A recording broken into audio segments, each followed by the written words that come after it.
Assalamualaikum warahmatullahi wabarakatuh. Perkenalkan, nama saya Siti Sofa Latifah dengan NIM 0101220121,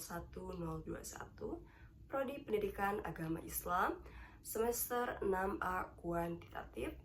Baik, video ini saya buat untuk melengkapi tugas mata kuliah Sosiologi Pendidikan yang diampu oleh Bapak Dr. Sri Muldrianto, MPD. Pada video kali ini saya akan menjelaskan tentang fenomena-fenomena yang terjadi di lapangan atau di daerah saya sendiri, yaitu Purwakarta, dengan teori beserta juga solusinya. Baik, di sini saya akan menceritakan bagaimana fenomena di lapangan atau Purwakarta. Nah, jadi di Purwakarta, khususnya di kalangan pelaku UMKM atau usaha mikro, kecil, dan juga menengah, seringkali ditemukan fenomena mengejar keuntungan finansial secara cepat tanpa perencanaan yang matang.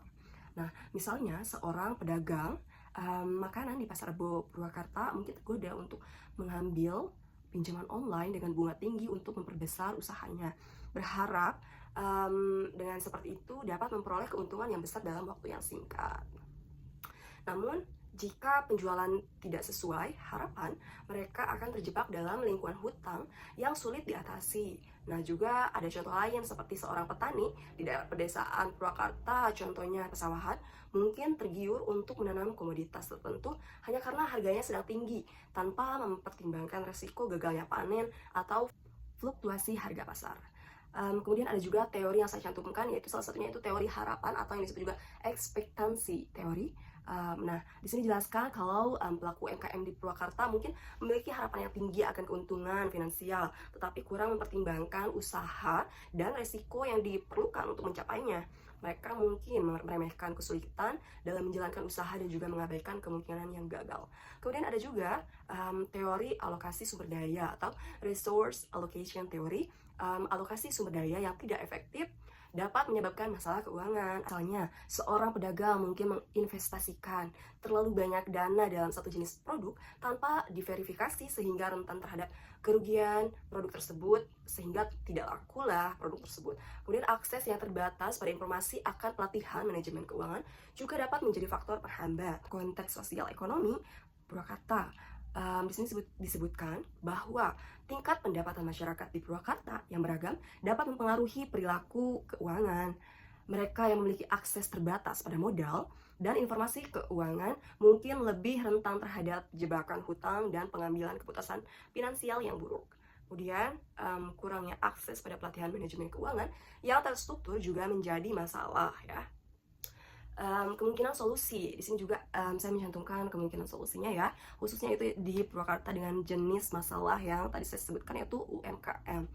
Di sini solusinya yaitu program pelatihan manajemen keuangan khususnya UMKM. Pemerintah daerah Purwakarta dapat menyelenggarakan program pelatihan manajemen keuangan yang disesuaikan dengan kebutuhan dan karakteristik UMKM lokal. Kemudian pelatihan ini dapat mencakup pengelolaan keuangan, perencanaan bisnis, dan juga strategi dari pemasaran. Nah, selain itu, peningkatan akses pada informasi dan juga teknologi keuangan juga, ya, seperti memfasilitasi akses UMKM pada informasi pasar, teknologi keuangan atau vintage, dan layanan perbankan yang terjangkau dan juga mudah diakses. Ini dapat membantu mereka membuat keputusan finansial yang lebih terinformasi. Seperti itu. Kemudian kemitraan dengan lembaga keuangan mikro juga membangun kemitraan dengan lembaga keuangan seperti mikro untuk menyediakan akses pada kredit yang terjangkau dan juga berkelanjutan bagi UMKM di Purwakarta. Nah, hal ini dapat membantu mereka mengembangkan usaha mereka tanpa terjebak dalam hutang yang memberatkan mereka untuk kedepannya. Kemudian sosialisasi dan juga edukasi keuangan di tingkat desa.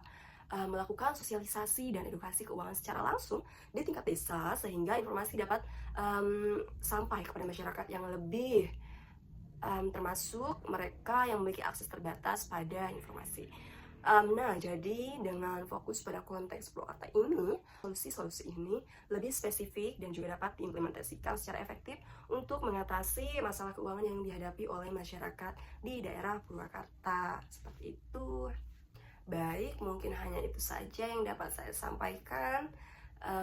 Mohon maaf apabila terdapat kesalahan yang saya sampaikan pada video ini. Sekali lagi terima kasih, saya Sofa pamit undur diri. Wassalamualaikum warahmatullahi wabarakatuh.